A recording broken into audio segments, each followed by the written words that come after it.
자, 여러분, 지금까지 살면서 내 뜻대로 삶이 사라지지 않았다면 아마도 살아온 과정에 문제가 있다는 뜻일 겁니다. 문제가 있다면 해결해야 하는데 대다수 사람들은 문제를 회피하죠. 그래놓고 본인 인생이 안 되는 이유를 세상과 타인의 탓으로 돌립니다. 아닙니다. 그건 착각입니다. 본인의 능력이 없다 해도 문제를 해결할 수 있는 방법은 많거든요. 이미 그 분야를 걸어간 고수나 혹은 전문가들의 발자취를 따라가면 됩니다. 100%의 해답은 얻을 수 없을지 몰라도 최소한 문제 해결의 실마리는 얻을 수 있습니다. 만약에 투자를 잘해서 돈을 벌고 싶습니까? 그렇다면 투자할 생각과 돈을 먼저 내려놓고 반드시 해야 할 일이 있습니다. 투자가로서의 기본적인 자격과 조건을 갖추는 일이죠. 이런 사람들을 위해서 추천하고 싶은 책이 있습니다. 작가 메르의 1%를 읽는 힘입니다. 투자로 돈을 벌고 싶은 분들은 반드시 봐야 하는 책입니다. 작가는 국내 최고의 자본시장 분석가이자 경제, 주식 분야 파워 인플루언서로 삼성그룹을 비롯한 글로벌 기업에서 금융 위험을 예측하고 또 대비책을 강구하는 위험관리 전문가로 일한 인물입니다. 지금까지 무려 누적 30조 원 이상의 부동산 투자, 또 부동산 PF 펀드, 또 리츠 투자와 융자를 검토하고 승인하는 일을 조직에서 했으니까 그의 예측과 통찰력을 배울 이유는 아주 충분합니다. 세상에 원인 없는 결과는 없습니다. 투자를 해서 돈을 버는 건 결과죠.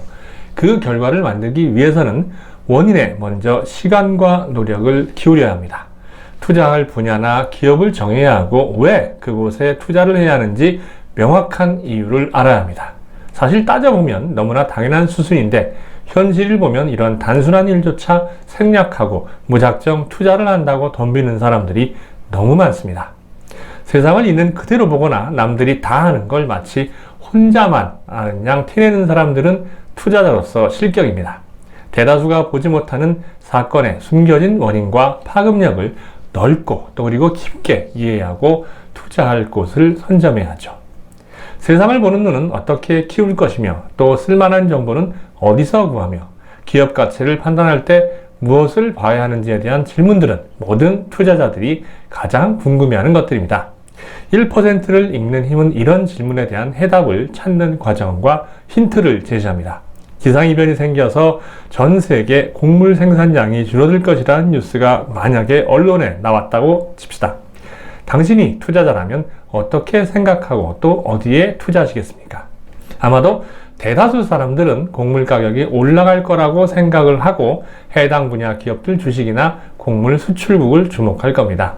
주식이나 펀드 투자를 하는 사람들의 90%가 여기서 생각을 멈추죠. 그러면서 대박을 꿈꿉니다.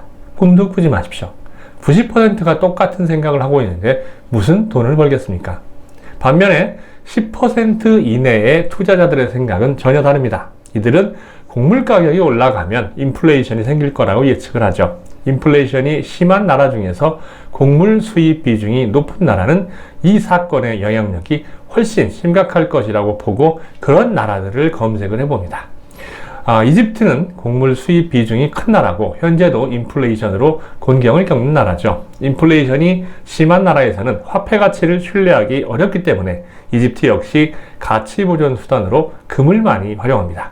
곡물 가격 상승이 곧 이집트의 금 수요 증가를 부르고 금값을 자극할 것이라고 생각한 끝에 그곳에 투자하는 거죠. 이 과정을 한번 비교해 볼까요? 대다수 투자자들은 곡물 생산이 감소한다? 곡물 가격이 상승하겠지. 그러면 관련 기업에 투자하겠다라는 순으로 멀리 보지 못하는 데 비해서 투자 전문가는 곡물 가격이 상승해? 그럼 인플레이션을 유발하겠지? 그럼 어떤 인플레이션 국가가 있을까? 금 수요 증가가 예측이 되네. 해당국 금 투자에 돈을 넣어야 되겠다라는 순으로 넓고 깊게 정보 분석 과정을 거쳐서 투자처를 고릅니다. 지금 만약 이 동영상을 보는 예비 투자자나 혹은 주식 투자자들은 이 정도의 분석 능력과 해안을 가지고 있습니까? 이런 능력 없이 돈 벌 생각만 하는 건 우물가에서 숭늉 찾기나 다름없습니다. 투자를 잘해서 돈을 벌고 싶다면 먼저 세상과 사건을 보고 남들보다 넓고 깊게 분석하는 능력을 기르는 데 전력을 다해야 합니다. 언뜻 보면 관련 없는 것처럼 보이는 현상들도 그 내면을 들여다보고 주변 환경을 고려하면 연결된 사건으로 판명되는 경우가 있습니다. 이렇게 사건과 현상을 분석할 수 있는 관점과 통찰력은 거저들 수 없죠. 작가는 1장에서 기존 시각과 다른 새로운 해석을 할 수 있는 사례를 보여줍니다. 반도체가 왜 국가 경쟁력의 핵심이 되고 있는지, 2차 전지가 왜 이슈가 되고 있는지, 히토류가 세상을 변화시키는 이유, 우크라이나 전쟁이 한국 무기 시장과 판로에 미친 나비 효과, 또 육류를 대체하기 위해서 개발 중인 대체육 시장이 시장에 미치는 영향을 바라보는 새로운 관점을 알려줍니다. 2장에서는 달라진 관점으로 세상을 보고 기회를 찾을 수 있는 방법을 정리해 주는데요. 세계 패권 국가를 외치던 미국이 최근에 왜 갑자기 이기적으로 돌변했는지에 대한 이유와 미국이 금리를 빠르게 올려도 일본이 쉽게 따라갈 수 없는 그 이유에 대한 내막을 알 수 있습니다. 3장에서는 경제 원리에 숨겨진 부와 투자의 비밀을 이야기해 주는데요. 앞에 1장과 2장이 세계 경제를 이해하기 위한 기본 틀을 제공했다면 3장부터는 알아두면 실제로 투자 시에 도움이 크게 되는 실용적인 정보들이 있습니다. 3장에서 제가 특히 흥미롭게 본 부분은 부동산 가치 측정법과 워런 버핏이 일본 종합상사에 투자한 내막, 그리고 채권 투자가 주식보다 안전하다는 미신 등이었습니다. 예전에 무역 중개업에서 벗어나서 광물 자원 확보와 식량 사업을 강화하는 쪽으로 사업 구조를 개편 중인 일본 종합상사들의 변신과 이러한 변화를 남들보다 먼저 알아차리고 거금을 투자해서 높은 수익을 올린 워런 버핏의 행보에 다시 한번 감탄할 수밖에 없었습니다. 4장에서는 3장에 이어서 경제 원리에 숨겨진 부와 투자의 비밀을 헤아리는 방법을 알려줍니다. 저자는 또 마지막 5장에서 투자자 본인의 관점과 관점을 만들고 키우라는 조언으로 끝을 맺는데요. 저자가 투자 승인 업무를 담당할 당시에 공유 오피스가 입주한 건물의 구매를 실무자의 반대에도 거부한 사연과 투자를 결정하기 전에 굳이 상대방과 만나서 이야기를 들어보는 이유 등을 설명을 해주는데, 역시 경험과 해안이 풍부한 투자자만이 이야기해 줄 수 있는 노하우가 묻어나는 정보였습니다.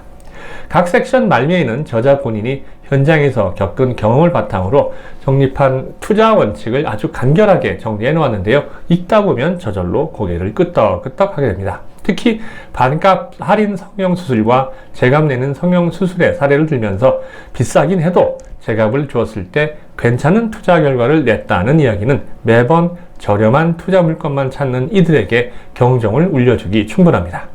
저자는 정보를 얻는 가장 중요한 경로 중 하나로 책을 꼽았습니다. 책을 단순히 읽고 끝낼 것이 아니라 반드시 생각을 글로 적는 연습을 해야 정보의 빈틈도 확인하고 흐름을 명확하게 그려나갈 수 있다는 걸 강조하죠. 굳이 책을 내지 않아도 먹고 사는데 지장 없는 저자가 책을 쓰고 또 블로그를 쓰는 이유입니다. 여담이지만 오래전 전국이 모두 주식시장에 빠졌을 때 저도 한 1,000만 원 정도의 돈으로 주식시장을 기웃거렸던 적이 있습니다. 그때 남들은 다 주식으로 돈을 버는데 왜 나는 못 버는지에 대해서 불만과 불평을 토로했죠. 회사 동료들과 친구들도 마찬가지였습니다. 그런데 지금 생각해보면 돈을 못 번 건 당연한 결과였습니다. 나와 동료들이 그때 하던 건 눈먼 투기였지 투자가 아니었던 거죠. 주식을 한다고 하면서도 정작 미국 금리나 환율 또 연준 결정과 같은 기초적인 사항도 보지 않으면서 도대체 어떻게 돈 벌 생각을 했는지 지금 생각하면 창피해서 고개를 못 들 정도입니다. 무식하면 용감하다지만 투자가 아닌 이런 투기 행각은 절대 하지 말기를 바랍니다. 투자 관련된 책과 또 전문가들의 노하우를 배우고 세상을 나만의 시각으로 보고 기회를 찾는 능력을 갖춘 이후에 투자를 해도 늦지 않습니다. 돈을 보고 따라갈 게 아니라 돈이 나를 따라오게 해야 돈을 벌 수 있다는 자산가들의 이야기를 명심하십시오. 이상 흑마존이었습니다.